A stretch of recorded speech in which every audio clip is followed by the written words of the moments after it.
High everyone, welcome to my channel cooking blog. আশা করছি আপনারা সবাই খুব ভালো আছেন, সুস্থ আছেন। আজকে বানাবো খুবই সিম্পল একটা ডাল রেসিপি, লাউ শাক আর বেগুন দিয়ে, কোনো রকম মশলা ছাড়া আর খুব কম সময়ে বানিয়ে ফেলবো এই ডালটা। তার জন্য আমি এখানে নিয়ে নিয়েছি হচ্ছে মসুর ডালটাকে ভালো করে ধুয়ে সিদ্ধ করতে দেবো। এরকম যখন আধ সিদ্ধ হয়ে আসবে তখন দিয়ে দেবো এখানে লাউ শাকটা। আমি এখানে নিয়ে নিয়েছি হচ্ছে 8 থেকে 10টা লাউ শাকের পাতা, আর কচির ডগগুলো হয় ডাটাগুলো, সেগুলো দিয়ে দিলাম আধ সিদ্ধ হওয়ার পর মসুর ডালটা।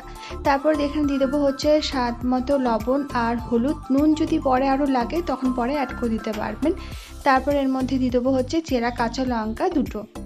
এটাকে দিয়ে ভালো করে মিশিয়ে এটাকে সিদ্ধ করে নেবো। তারপর সিদ্ধ হয়ে গেলে আমি এটাকে নামিয়ে দিয়ে একটা কড়াই বসিয়ে দেবো। তার মধ্যে দিলাম সর্ষের তেল। তো তেল গরম হয়ে যাওয়ার পর ফোড়নে দিলাম কালো জিরে, গোটা জিরে আর রাঁধুনি, শুকনো লঙ্কা, তেজপাতা। ফোড়নের সুন্দর গন্ধ বেরোলে দেবো হচ্ছে রসুন কুচি। এখানে 7 থেকে 8 কোয়া রসুন কুচি, রসুনটাকে লম্বা করে কুচি নিয়েছি। রসুনটা এর মধ্যে একটু বেশি দিলে ভালোই লাগবে। আর একটা মিডিয়াম সাইজের পেঁয়াজ আর দুটো চেরা কাঁচা লঙ্কা, সবকটাকে দিয়ে ওই 1 মিনিটের কাছাকাছি একদম মিডিয়াম ফ্লেমে ভেজে নেবো। তারপর এর মধ্যে অ্যাড করে দেবো হচ্ছে ডালটা। তো ডালটাকে দিয়ে ভালো করে মিশিয়ে নুনটা চেক করে নিতে হবে। নুন যদি লাগে তাহলে এর সময় নুনটাকে দিয়ে আর 1 চামচ পরিমাণে চিনি দিতে হবে। চিনিটা অবশ্যই করে দেবেন, তাহলে ডালের টেস্ট খুব ভালো আসবে।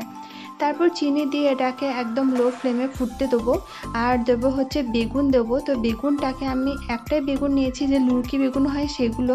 বেগুনগুলোকে কেটে নিয়ে কোনো রকম নুন হলুদ ছাড়ে বেগুনগুলোকে ভেজে নেবো, একদম সিদ্ধ করে নেবো। তারপর ভাজা হয়ে গেলে বেগুনগুলোকে তুলে ডালের মধ্যে দিয়ে দেবো। ডালের মধ্যে দিয়ে ওই 1 থেকে 2 মিনিটের মতন ফুটিয়ে নিলে কিন্তু ডালটা রেডি হয়ে যাবে। খুব সিম্পল একটা ডাল রেসিপি, খেতে ভীষণ ভালো লাগে গরম ভাতের সাথে। বাড়িতে একবার অবশ্যই ট্রাই করে দেখবেন। আর আজকের এই সিম্পল ডাল রেসিপি আপনাদের কেমন লাগলো অবশ্যই কমেন্ট করে জানাবেন। আজকের মতো এই পর্যন্ত, নতুন এক রেসিপি নিয়ে ফিরবো খুব তাড়াতাড়ি। আপনারা সবাই খুব ভালো থাকবেন, সুস্থ থাকবেন। Bye bye.